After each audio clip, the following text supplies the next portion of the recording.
Thank you all so much for being here today.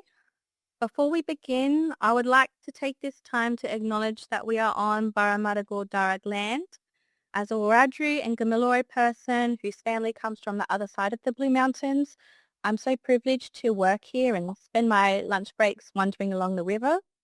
I am also connected to this place through my aunties being forcibly removed from our family and sent to Parramatta Girls' Home, which is nearby. Parramatta is a place that was hit hard when this country was first colonised, but us meeting all here today speaks to our community's resilience, our deep respect for country and our optimism about the future. This place always was and always will be Aboriginal land, Barramudagal Darug land. And now I'd like to pass over to my colleague Badger, who will introduce the session. Thank you, Lauren. Good afternoon and welcome to the Thought Leadership event number 36. We are thrilled to have you join us, whether you are here in person or tuning in online for a powerful, land and thought-provoking experience. This series spotlights the remarkable work of researchers from Western Sydney University and beyond, showcasing innovative ideas that drive real-world change. Western is proud to be ranked number 1 globally in the Times Higher Education University Impact Rankings for Sustainability, a distinction we have held for 4 consecutive years. Today, we will be screening a 57-minute documentary that shines a light on the enduring impact of the stolen generations and the ongoing journey toward truth, healing, and justice. This film doesn't just tell a story. It amplifies voices that have too often been silenced and invites us to reflect on what reconciliation truly means in practice. Following the screening, we are honored to host a question answer with the film executive producers. Dr. Jim Morrison, Noongar Elder, Chair of Western Australia's Stolen Generations Aboriginal Corporation and a tireless advocate for healing and justice, present here. Thank you, Jim.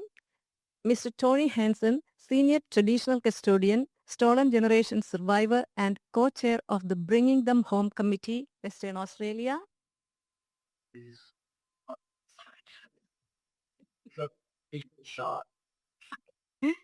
Mr. Alan Carter, Reconciliation Advocate, Life Member of Reconciliation Western Australia and Co-Executive Producer of the film. Joining them will be Associate Lecturer Lindsay McCabe, a Palawa Associate Lecturer whose research focuses on the experiences of Aboriginal families within the colonial system. Together, they'll share insights and answer your questions about the film and its broader significance. We invite you to engage fully, listen deeply, ask questions, and be part of this important conversation. Thank you for being here and welcome to the screening.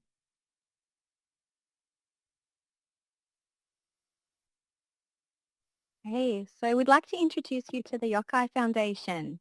Yokai are the driving force behind genocide in the Wildflower State, and you can learn more about them in this short introductory video we're about to play.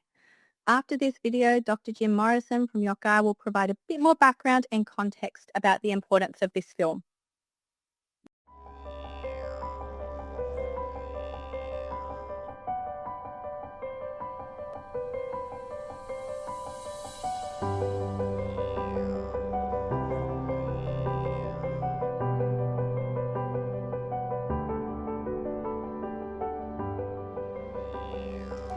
Over 2,000 generations have passed through this land with their languages, cultures and complex societies. But in 1788, when the tall ships came, everything changed. The British invasion disregarded the original inhabitants and custodians. The next 7 to 8 generations were marked by trauma, resulting in the social and emotional well-being issues we see today. Whole generations of children stolen, families broken. Between 1910 and the 1970s, approximately 100,000 Aboriginal children, especially those of mixed race, were forcibly removed from their mothers and fathers. Abuse and unpaid labour were common, creating disproportionately high levels of social and economic disadvantage. Prime Minister Kevin Rudd brought hope in 2008 when he apologised to the stolen generations. But this did not produce the progress we'd hoped for. If we are to create a better future for our children and our children's children, it has to start right now, right here, with us. It's time to regain control of our own livelihoods and children, to reconnect with our ancient land, speak our tongue, and be proud of our culture. That's what Yokai is about. Yokai is an Aboriginal initiative that promotes truth, justice and healing for our people. There's a long way to go in addressing the trauma, but we will never give up. Will you stand with us?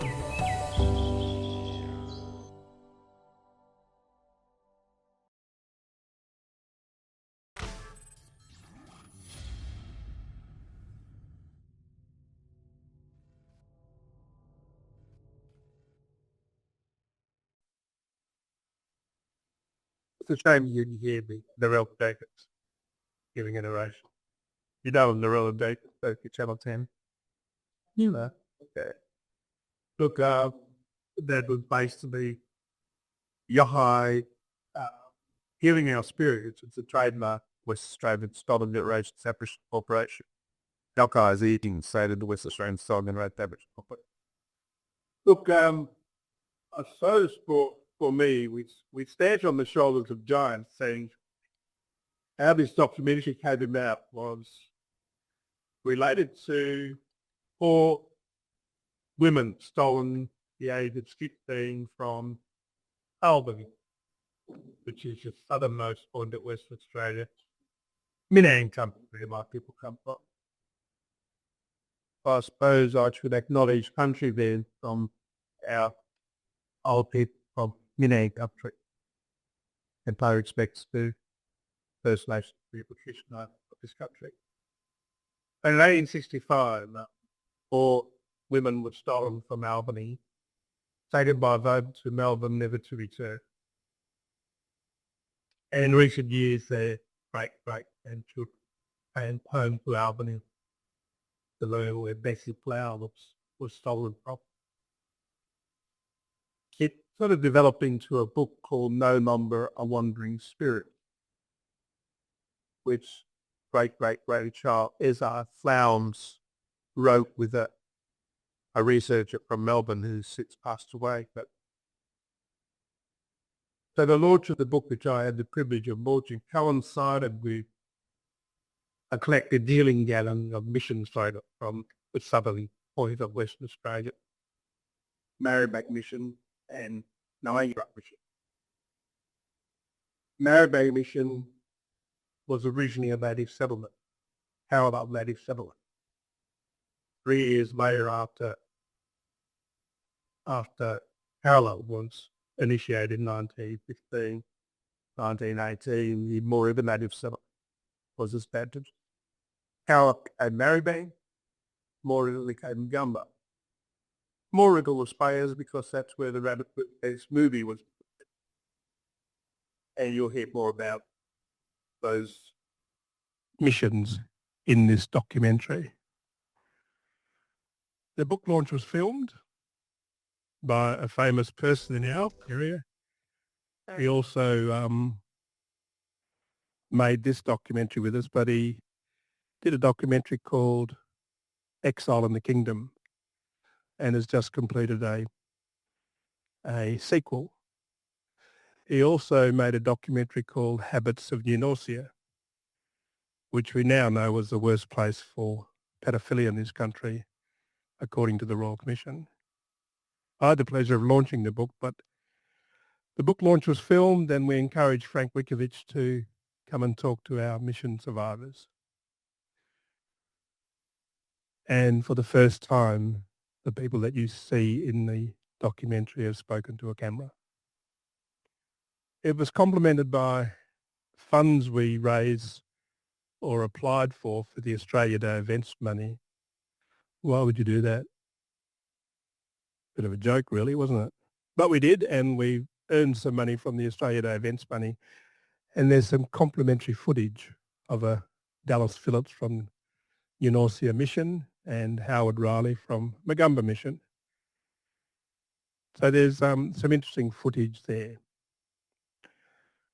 This was done in April 23. It took us 12 months to really appreciate what the content was. In fact, there was some really scary or frightening information recorded in that, which we'll talk about a little later as part of the panel. This is not about guilt or blame, people. It's about our joined history. If you feel that you need to talk this through with us, do we have a psychologist here? I guess one of the things we have done, we've found this collective healing was healing for us. Collective healing, we've been doing it for thousands of years, where people come together and talk through, and I guess we just need our own mob to come together and talk through in a safe place. So this was documented and recorded in a safe place. I think the sad reality is a safe place for us is watching a coffin go down every Friday. Because it's a regular occurrence for us, and it's healing because our mob come together. Without any further ado, let's press this button. Hopefully the volume's going to come through, and then we'll have a bit of a chat after. I'll just quickly reintroduce our wonderful Q&A panelists. We've got Associate Lecturer Lindsay McCabe from Western Sydney Uni, and our film's executive producers, Dr. Jim Morrison, Tony Hansen, Alan Carter, and Steve Mickler. If you're joining us online, please send through your questions via the chat to our librarian, Badger, but I will hand the questions over to you, Lindsay. Can I just make a couple of important points before we go into Q&A? Thanks, Lindsay. It's stuff that sort of every time you see it, we know there's something new that we learn. We sort of really stewed over the documentary for a good 12 months when we began to appreciate that our children were given criminal records when they were taken. They were arrested. And we now know that there are elders around the country who are harassed by police because the police know they've got a criminal record and we don't. Gary Ryder, it was 1968 when he had the pencil stuck in his ears. 2021, he got a hearing aid. In 2015, when we met Gary, he was quiet as a mouse, couldn't say a word. Got his hearing aid, the eagles lifted off his shoulders. He lives in a place called Katanning, where he's just an amazing leader in that community, mentors school kids, has healed in a way. Gail Yorkshire never got to meet her mum. In fact, during COVID, I took Gail and her siblings to where her mother was murdered more than 50 years ago, raped and murdered. Never got to meet her mum, but the amazing thing about Gail was she never learned her language or practiced culture, but she's got 5 languages. She's an interpreter around Western Australia. And what A.O. Neville did, I mean, everything you saw and heard there was from the history books, from the research, from Hansard. A.O. Neville sent out 200 to 300 girls to servitude. It didn't matter whether they came back pregnant. They spent 2 more years in the mission and went out again. I mean, there's lots of pointers in there that you may want to talk about, but and it's important that you are able to talk this through before you go. We'd rather you talk it through with us. I'd like to think this is a safe environment, which is how this started. It was filmed in a safe environment. Those people weren't filmed before. We've got 12 hours of footage for a series of vignettes for the bicentenary in Albany next year, as I think I've mentioned. I think another thing that's really been really stressful for me is 12 years after those girls were removed, 7 graves were dug up and sold to a museum in Germany. And the graves were this size, depending on what portion the museum wanted. One was this big. And they were repatriated a couple of months ago. It's been interesting, we're launching a book next year and this man's going to play a role, this historian's going to play a role, and I want to write something. I don't know whether I can write. I'm battling to read because this has been going on for 20 years as far as my advocacy is concerned. But I want to talk about removal, those 4 girls and 7 skeletal remains, and why did that happen and how did it happen and what impact it has on us now. Oh, we don't think we ever really talked about the DNA or the epigenetics of children today being removed and their body weight, how that's been impacted on by trauma. And that's something we need to write about. Yesterday we spoke of some of the successes. I might just get these two to talk about that, because the thing that really has been difficult for me to comprehend in the last couple of years is we took this to Banksia Hill, Western Australia, Dondale, if you like. We were told to break it in half because these men won't concentrate. These young men won't concentrate. And we broke it in half, and one young fellow said to me, "Uncle, I've smashed my nana's house up twice. That's why I'm here. Uncle, I'll never do it again." Tears in his little face. "I'll never do it again because now I know what my nana went through." The curriculum people came to Luna Theatre in Leederville, Perth. We showed it for 4 days, a month, 4 times a day, and they left. Let's talk. It's now part of the school curriculum, year 11 and 12 in Perth. It's not compulsory. We're working on a book and some, as I say, vignettes for more truth-telling, because it does lend itself to more truth-telling, doesn't it? But I might get my co-executive producer, Tony Hansen, who just showed his face. Where you been? Oh, it's all right. You're like, wow, so we might get you to comment about the hospital or the different. I'll do the hospital. Yeah. Yeah, I guess for me, I was taken in 1970 and released in 1985, and people in the wider community will say, "Get over it. It happened generations ago." But I guess the strength and resilience I have is I just say those dates, and they're light bulb moments in people's lives, whether they're professionals or people on the street, and it really makes people reflect what they were actually doing in 1970. So I did, for an example, Dale Alcock is a builder and former CEO of the Fremantle Football Club, and he said, "I remember what I was doing." I know, but this is an AFL community too. but people know that when you say those dates, people go, "I remember what I was doing." And in his case, he was getting married, but he knew the Noongar kids that he grew up with in this community. He said, "I saw him one day, but the next day I didn't see him." And I guess, hospitals are unsafe places for our mothers and grandmothers because their children were born in that space and taken into another room. Then the message came back, "Your child has passed away," but they never showed the child. Or the welfare system was there. So I guess part of our journey recently is going through the North Metro hospitals in Perth. And one of the key hospitals is King Edward Memorial, is where mums go to have their babies. And the department still meets the mums there. Sadly, the staff at the hospital are always, sadly, a last-minute message is that we're apprehending these children. So that's the challenges that the hospital have. That's the challenge that the Aboriginal staff in those institutions have as well, because, in our state, there's 60% of Aboriginal kids are in care. People say it's another stolen generation. I say that there's only one, because today families have an opportunity to still meet and talk around the table.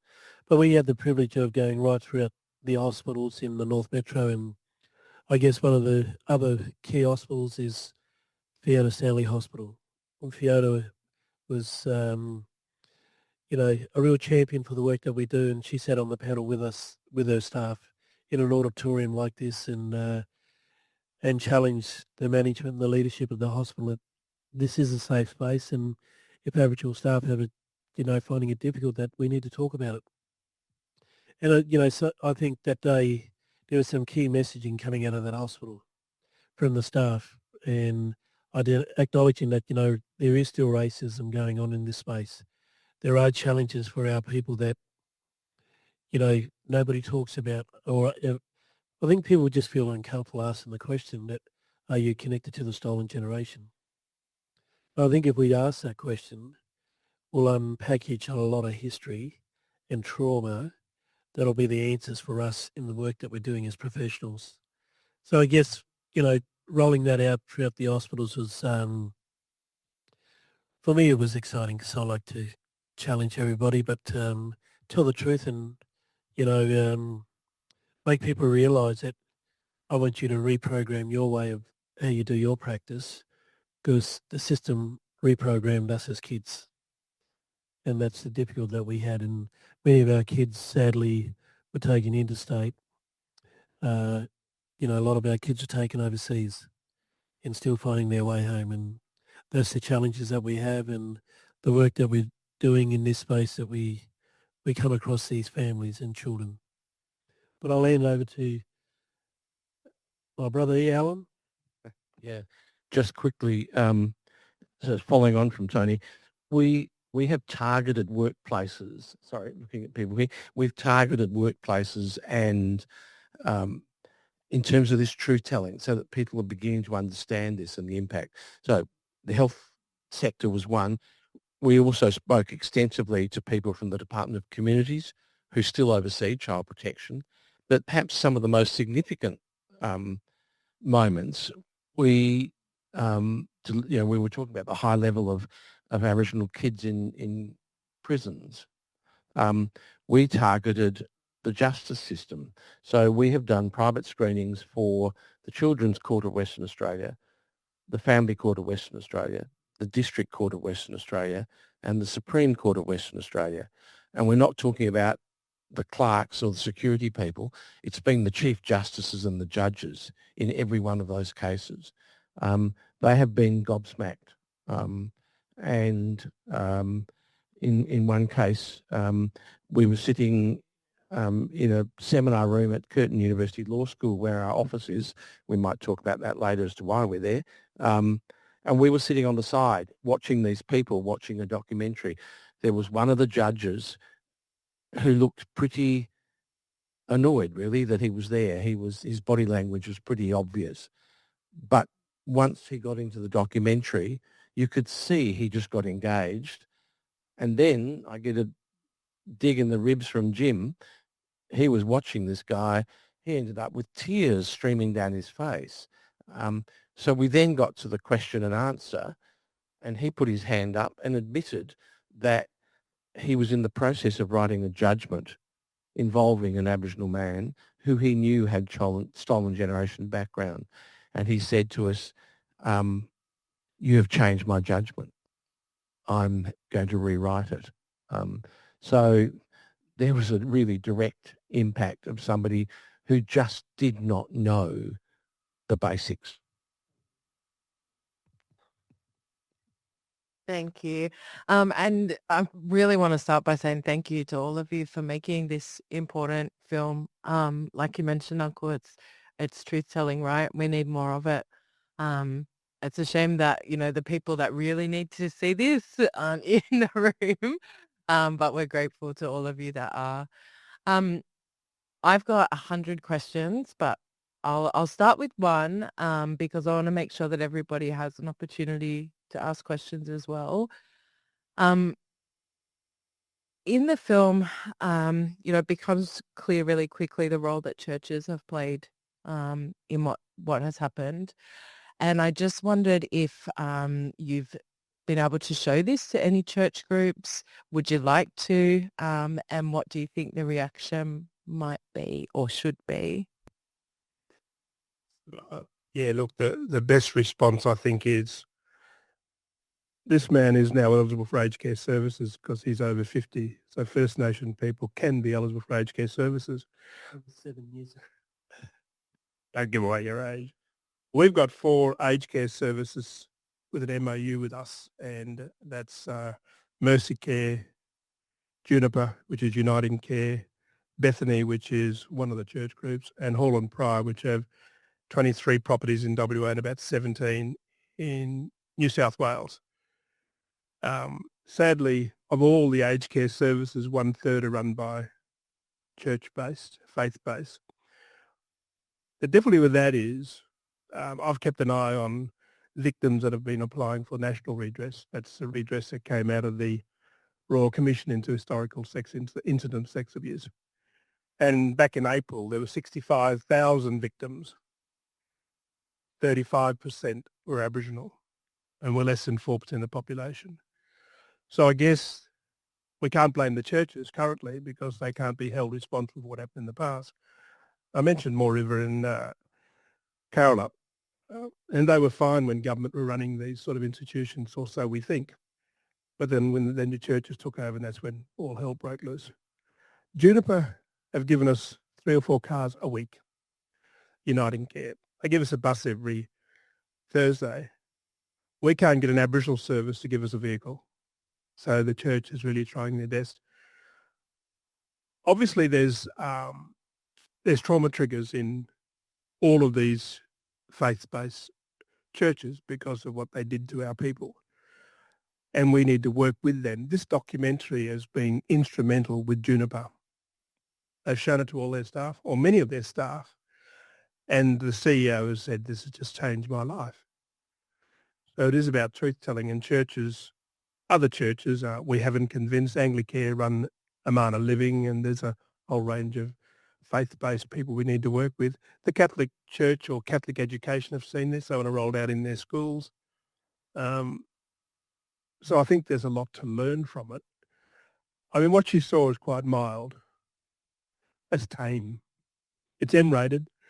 And for us, it's we've got some lot of raw stuff, but we, and me, myself, hear so much from the victims, and they won't be filmed. They may be filmed eventually down the track, but it has, base one. We'll get them involved, but the churches have a role to play, and we came from Babion, the Babayan at Mount Druitt. The church have handed over that property. We wanted to go and see that because this year in March, we've taken over or working with the owners of Sister Kate's. You saw in the documentary, well, it may have been called an orphanage, but it was a home for quadroons. The video you didn't see, the 2-minute one, it talked about where we are. Our office is at the Curtin Law School. That was also where A.O. Neville administered his breed out the colour policy, his eugenics. We are trying to work through and reclaim, if you like, these institutions. And in some of the process, we had a deal with traditional owners whereby we were renovating 2 missions, and they didn't live up to the arrangement to hand it over to us. So the laser camera work, the drone camera work, the looking at maps and diagrams has lent itself to virtual reality. So we've got 7 missions where our children can put the helmet on and visit the places where their old people were. It has its dangers, trauma triggers, but getting away from the question. But a lot of these institutions were church-based, and we've got to ensure, and the place at Mount Druitt, the Diocese of the Catholic Church have handed over that place for healing. And I think that's a good example of what we should be saying to church-based, because a lot of the churches were given land to run these missions. So, yeah, I'll leave it at that. Thank you. I might ask one more and then I'll go to the audience. The places mentioned in the film, so places like Carolup, are there any kind of marker there? Like, what are these places now? Is there any kind of, plaque or some kind of recognition of the horror that happened in these places? And should there be? Carolup also became known as Maribyrnong, where I spent my time and grew up. There was a plaque there, but I guess more importantly in terms of education, the Healing Foundation has a living map of all the institutions right across the country, and that's only recently been updated. So again, as these sites come to the attention of the Healing Foundation, that there's more information fed into those mission sites that have been identified. In an ideal world, I think it'd be great to have a more memorial to highlight all those missions and institutions, and even those residential homes where you left the mission site to go to live locally in town. So that's living in residential. So for me, it'd be a no-brainer. But again, it's about truth-telling. If it makes you feel uncomfortable, well, it's about learning the history, isn't it? I mean, we'll go to the War Memorial in Canberra. We make it our business, and we do that every Anzac Day. And I think every Sorry Day we should be doing the same thing, and the Apology Day, to remind us of the horrible genocide that took place in this country. Mm. So just to add a little bit to that too, New Norcia mission, which you saw spoken about in the film, which is as the capital of sexual abuse and a hellhole, quite frankly, is run as a major tourist attraction by the church to this day. It's on the tourist itinerary in Western Australia.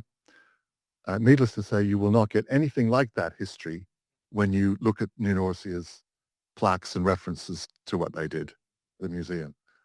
So there's still a lot of justice yet to be had from some of those former missions, and particularly New Norcia, I think. You saw it up there in the documentary. You probably saw 2 or 3 at least photos of happy little kiddies sitting around a table dressed in lovely clothes with a table full of food. Those sort of photos are in the museum at New Norcia. Every mission kid will tell you they were set shots. The moment the cameraman left, the clothes came off, the food went off the table.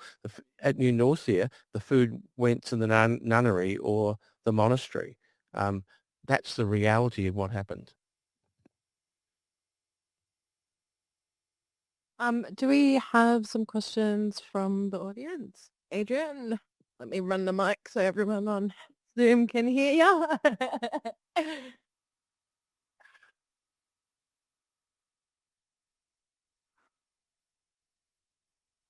I have a personal interest in coming here today, but I have a question. I'm interested in what time period did the colour photographs come from, particularly for Noangarup? Was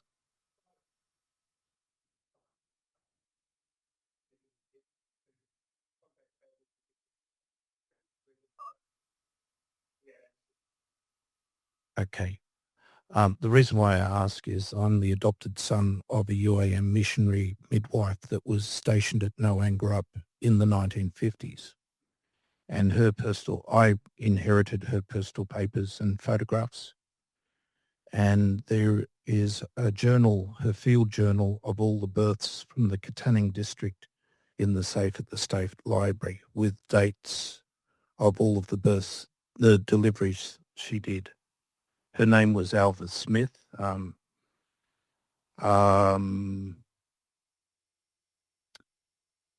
There are also other photographs in the state that I gave to the State Library here in Sydney.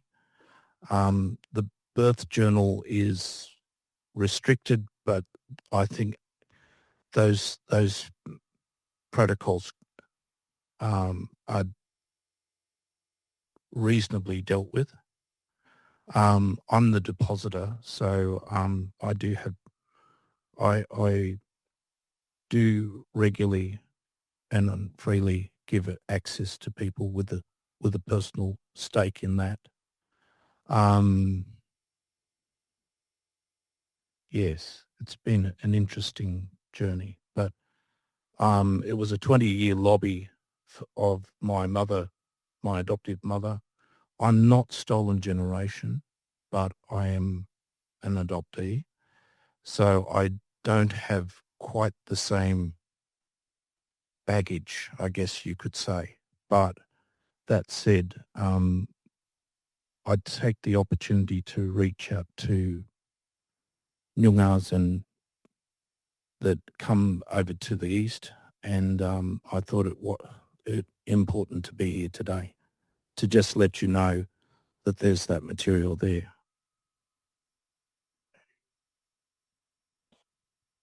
Thank you.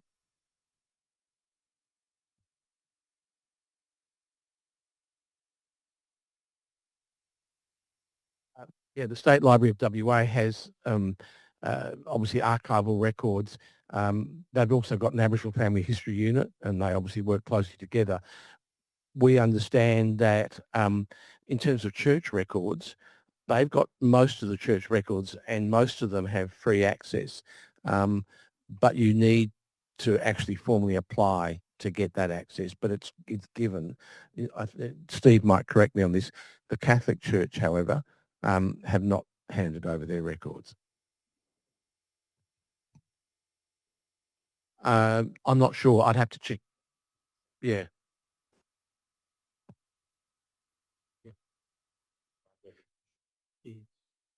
Just in relation to the UAM, in terms of my work with the Healing Foundation, as a representative body of WA, that is a big issue in South Australia. UAM won't give no documents at all.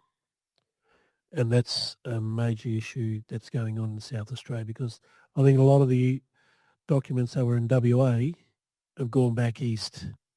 So the survivors today can't access those records, and the church won't give it, in that particular church. Mindful of time. We've only got about 10 minutes left, and I want to make sure everyone's got an opportunity to ask a question. So yeah, thank you. And we've got a feed there for after as well, so I'm sure he's going to have a big answer. We've got some questions online. I'll just take one more from the room. Hi there. Thank you so much for coming today and sharing that with us. I was just curious about how have you been showing the film overseas, and how's the reception been? Because you indicated that sometimes when you show the film, people are shocked or changed by what they're seeing. So there's obviously a huge gap in knowledge about our history here. What's it been like overseas in how people have received it? I'll have a go. It's achieved acclaim in overseas festivals in Montreal, and it was also selected in Niagara Falls Film Festival. Tokyo in Japan, we won the Best Human Rights Award last year of the film. The problem we've had is that we didn't make it to any of them, sadly. We're too busy to even get there. So it's difficult to gauge the actual audience reaction. We've heard back from festival organizers that there were good crowds there and so on. And particularly in Canada, where the residential school system is very, very, very simple. All these bureaucrats, racist bureaucrats, were talking to each other, and governments were sharing notes with each other. So the residential school system in North America and Canada was very similar to what happened here. And it's of deep concern over there as it is here. So we think we had a very good response where it was screened in those particular places. Just very quickly, in terms of the history, one of the challenges we faced, and I'm sure you're well aware of it, is undoing the history that has been taught, which is that they were taken for their own good. That's the challenge, because there are a lot of people who say, oh yeah, I know all about it. They were taken for their own good, weren't they? No, they weren't. So that's another big challenge. We've got a couple of questions in the chat as well. Thank you. There is one question from Shane. Will the state or church pay any compensation?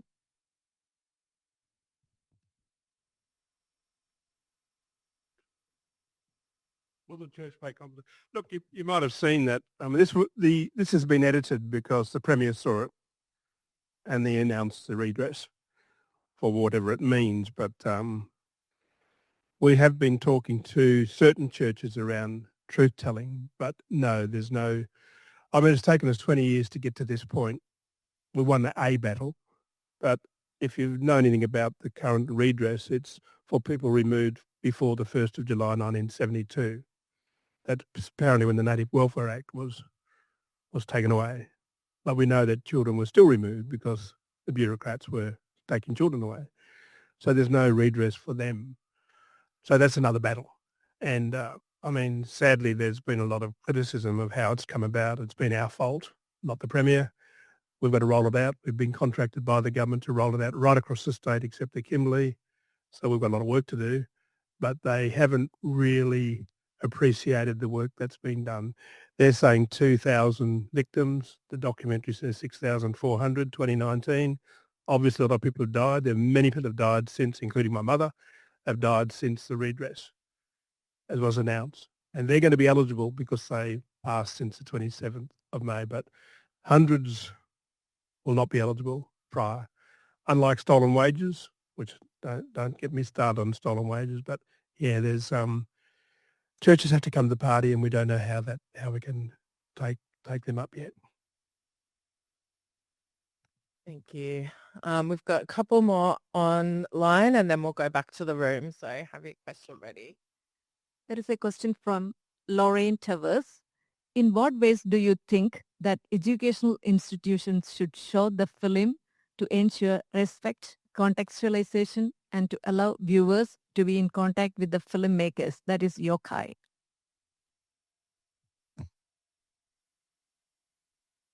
I guess the only response really is, we came across to do some extra viewings because we felt obliged to, not for our health, but to really inform the universities and others who were interested. Last night we could have had a lot of legal companies come together, but the numbers weren't as good as we hoped. A couple of weeks ago it was shown on NITV, and I perhaps sat with thousands of other people watching it on NITV, but it's now on SBS free to air. And that's, wow, it just means that we can't charge $3,000 for a panel yarn. The money that went into this documentary, 75, 85,000, didn't come from government. If you've seen anything about redress, they want to roll the compensation out first, and then there's monies to be set aside for truth-telling and healing. If you didn't see the documentary, the little 2-minute one, it's on our website, by the way, and you heard me say that the Bring Them Home report can be summarised: truth, justice and healing. Well, you won't have reconciliation unless you have truth, justice and healing. So that's where we sit on this. It's got to be truth-telling, and the response has been great. Thank you. And I think that's a really important question and answer. We're all uniquely positioned at the university and in the communities that we live in to spread the word about this film and to incorporate it in our teaching and learning. So yeah, thank you.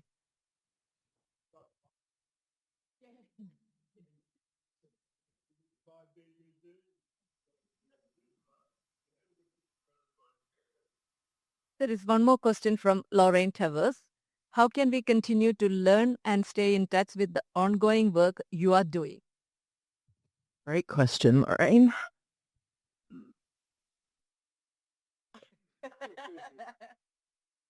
Pick on the youngest. Nah. I think the best part about it, I guess, is continue to use the QR code that we do have, and stay in contact with the website, and you'll see regular updates. What we will be talking more about in 2026 is, with our media person that we have, is to, instead of just using social media like LinkedIn and Facebook and so forth, is to put a lot of that information into our website, so you see those regular updates as well. And on that website, you'll see so much what we've been doing, and we've only just recently finished doing some stuff with the Irish media, our brothers. Yeah, all right, we've got time for one or two more from the room. Do we have another question in the room? Okay. It doesn't come out of the film. The question doesn't come out of the film. Do I have permission to ask it? All right. Okay. Oh, look, Jim already knows that.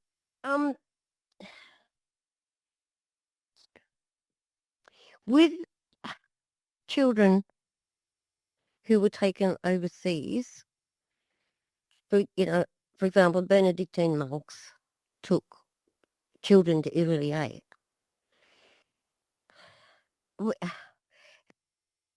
With those children who were returned and their descendants, is there any kind of, healing and justice? Is that a question that you can help, an answer you can help me with?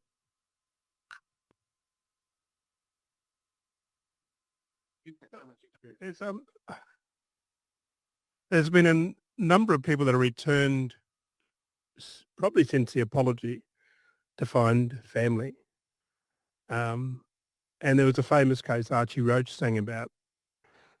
A young baby was adopted in Melbourne and was taken overseas. The family left him overseas because he was a juvenile delinquent. Yes, and he came home in a box. But there's many people overseas still that want to come home.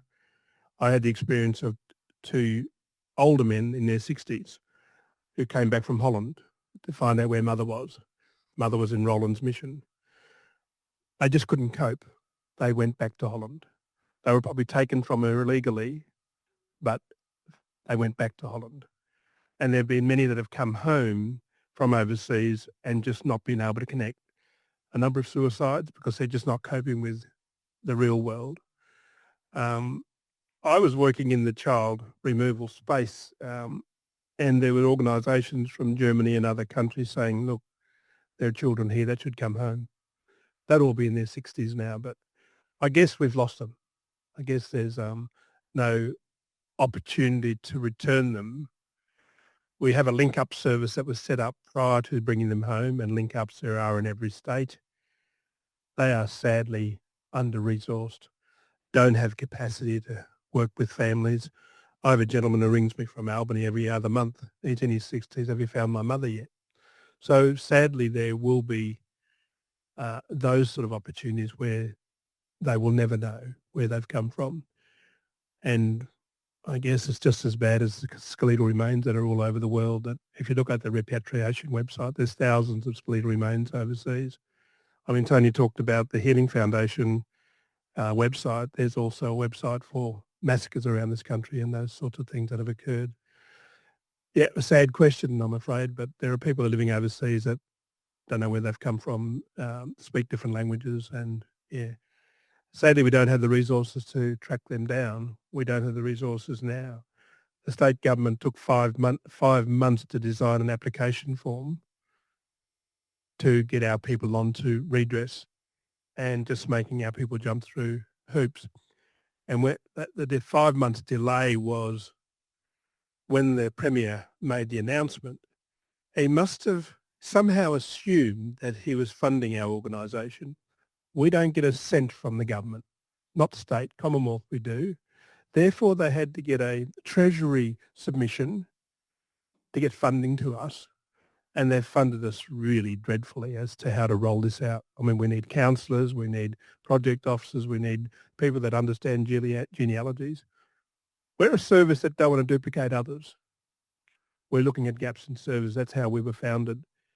And if services aren't performing, like the link-ups, like the people that are doing, we'll step in. But as in aged care, We've now got our elder care connectors funded by NACHO. By the way, NACHO are in town this week, the national conference. They've funded us the first non-AMS. NACHO is the National Aboriginal Community Controlled Health Organisation. They funded us to do elder care because AMSs didn't want to do it. So 2 years ago, there's just me and this man working for Yokai. We've now got 17 staff. Not that we're empire building. We know there are gaps in services. So that's a lot of work for us to do. We've opened up a can of worms. We know that, but we've done it for all the right reasons. My mum died in September. She was 98. When she was born on the Wangrup mission, she was taken because she was white. Her father was a doctor, delivered her. So the courts, the removals of young people were just, how can you keep track of it when you have this sort of regime of this country?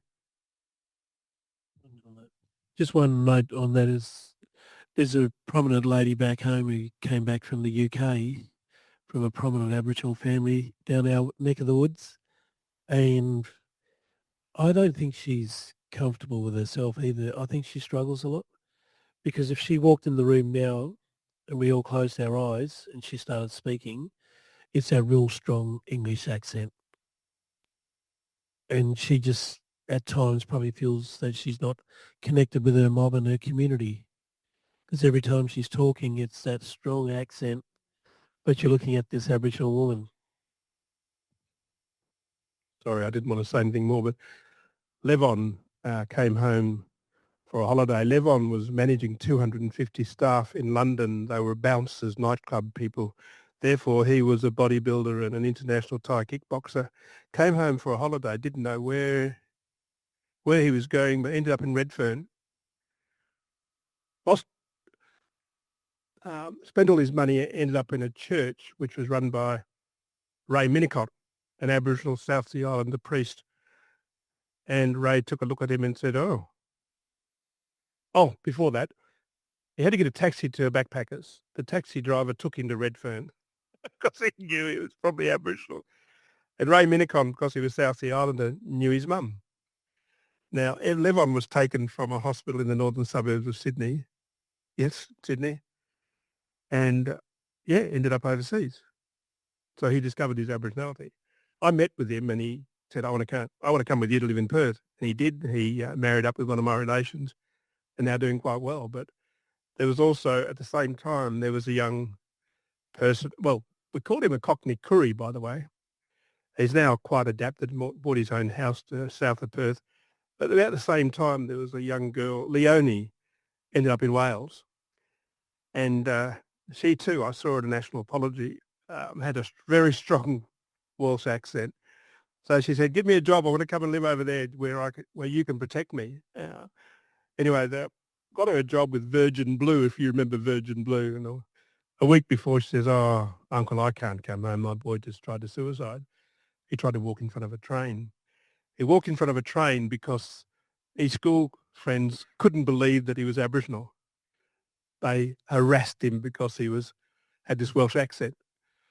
And they're just the tip of the iceberg, And now, rather than coming to live in Perth, she's done a gatekeeper's course, how to prevent suicide prevention. She's now just finished her degree in social work. I still want to bring her back to Perth, but she's adapted and become quite resilient. But she's copped it as well from all her mob because she's got a strong Welsh accent. So there's many, many, many of our kids that have returned and want to know who their mob is. The apology might have opened up some doors for them, and it may have caused a lot of trauma. Thank you. We hear that word a lot, right? Resilience. It'll be good when we don't have to use it to talk about mob anymore, but thanks, Uncle. I think there's one more question. Yes? Yeah. Hello. Firstly, thank you for sharing. That was eye-opening and heart-wrenching to watch. My question was, sorry, it's not as thoughtful as everybody else's. My question was about, you said that the children that were taken from a young age, they were given a criminal record. So my question is, am I right in understanding that that hasn't been removed, that is still those children, that's still part of their background. They still have that criminal record of them being removed.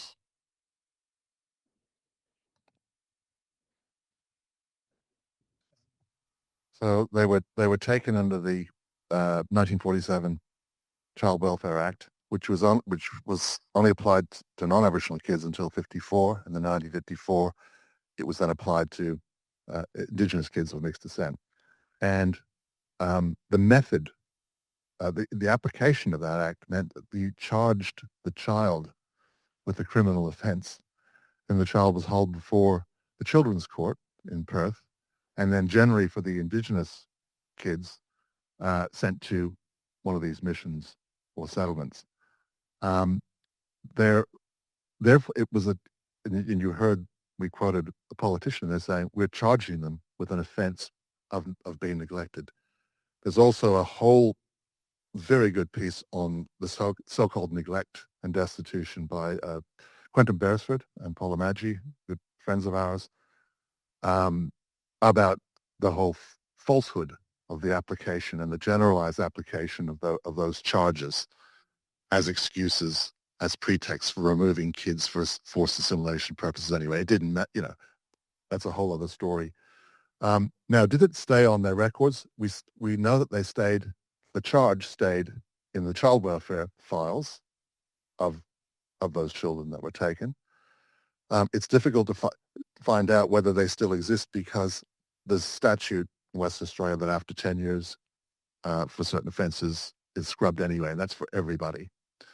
But they certainly existed in country town police consciousness, if you like, for many years after people got them as part of their record, their criminal record. And recently the State Library of West Australia opened up, or at least put online, the yearbooks of the Child Welfare Department, so you can see the numbers taken and what they were charged with.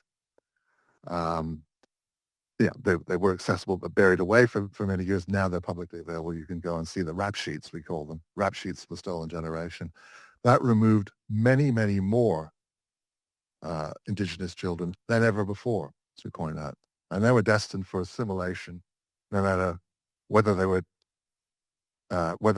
cared for well or not, whatever their circumstances was. Many, many, many stories of people in stable families, loving parents, taken anyway because of the caste of their skin under these laws.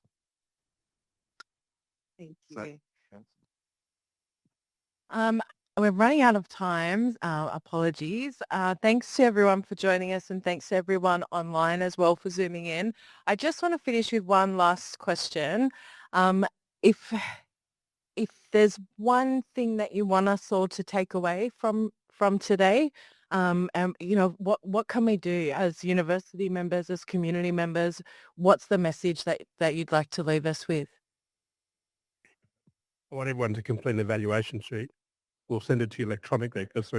That might help us with future funding, etc. But your thoughts are really important. I suppose a lot of these sessions people they're already converted, I suppose. But if you're not converted, well, we hope that you are now. But I think it's about being open-minded and convincing your cohort in the community that you've got to really think hard about, when you make these racist comments. I mean, what is clearly in our research, we were practicing eugenics in Australia before Hitler. So that's the reality. And the neo-Nazi movement, bashing our people in Melbourne, et cetera, our people that, I want you guys to be angry now. You're our allies. You need to support us. You're the 96%. We need you on side to improve and believe that reconciliation.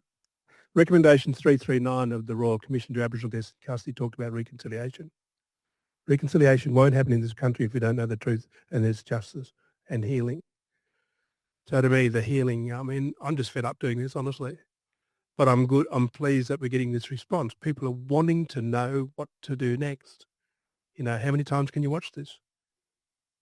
So it is, I think just have a good heart about what you've seen, believe what you've seen, because none of this is bullshit. Sorry to be using that language, but the truth is not being taught in schools. I guess there's some sort of truth in this university. I would hope so. So the reality is for us is just understand your history because, you're my families too. You're our community. The truth has got to happen and we need a better life for our children. There is a double gap, there's whitefellas, blackfellas, stolen people. And you saw there's more than 50% of the community in Western Australia are stolen and or descendants. So think about Close the Gap Implementation Plan for one moment. This year, for the first time, the Close the Gap Implementation Plan wasn't at the same time as the anniversary of the apology. Why? Because we complain. Don't put anything in the Close the Gap. If you don't put anything about stolen mob in your Close the Gap Implementation Plan, forget it. Double gap. And you're going to say something, aren't you? Yep. And it won't happen again this year because I've just been told this afternoon. I guess for me and for us, I always like to leave two little quotes with everybody. And I guess the reality is I have a deep hope for Australia that there can be reconciliation. But I want all Australians to imagine Australia in which every person will live with dignity, value and purpose. But to do that, there must be reflection on a shared history and the harmful periods and the events that continue to haunt us as a nation. Understanding the Aborigines Act is fundamental to understanding why those harmful periods and events took place. And my last little quote is, when the present does not recognise the wrongs of the past, the future takes its revenge. For that reason, we must never, never turn away from the opportunity of confronting history together, the opportunity to right a historical wrong. Thank you.